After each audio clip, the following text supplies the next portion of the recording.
पश्चिमी देशों और नेटो के हथियारों के दम पर यूक्रेन अभी तक रूस के सामने टिका हुआ है। अगर अमेरिका और नेटो का साथ नहीं मिलता तो शायद अभी तक यूक्रेन का दुनिया के नक्शे से एक देश के रूप में नाम मिट गया होता। और वो अमेरिका ही है जो बार बार युद्ध में यूक्रेन को हथियार देकर उसका हौसला बढ़ा रहा है। हालांकि जंग के मैदान में यूक्रेनी फौज की हालत काफी खराब है और उसे दुरुस्त करने के लिए अब अमेरिका ने यूक्रेन को एक ऐसा हथियार भेजा है जो रूस के लिए परेशानी बना हुआ है। और इसको लेकर अमेरिका में रूस के राजदूत ने नाराजगी जताते हुए अमेरिका के इस कदम की निंदा की है।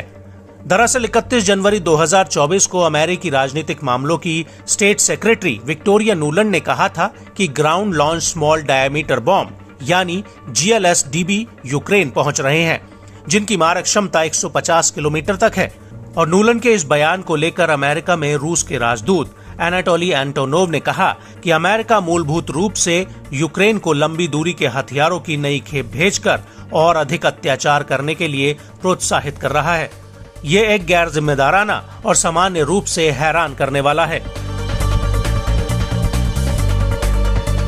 रूस के राजदूत ने GLSDB की डिलीवरी को यूक्रेनी सेना द्वारा IL-76 पर हमले से जोड़ते हुए कहा कि इससे अत्याचार और ज्यादा बढ़ेगा। आपको बता दें कि इस हमले में रूसी कार्गो विमान में 65 यूक्रेनी युद्धबंदी, 3 रूसी सैनिक और रूस के 6 क्रू मेंबर मारे गए थे। और रूस ने इस हमले को लेकर यूक्रेन पर आरोप लगाया था।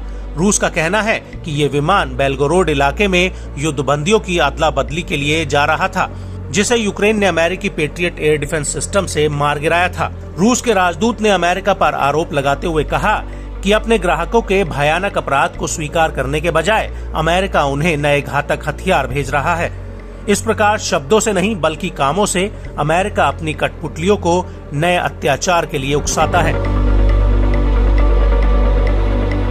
रूस के राजदूत एंटोनोवा ने आगे कहा कि यूक्रेन को GLSDB की खेप भेजकर अमेरिका ने ये साबित कर दिया है कि वो इस युद्ध को और लंबा खींचना चाहता है, जबकि उसने इससे पहले बयान दिया था कि वो युद्ध को जल्द से जल्द खत्म करना चाहता है।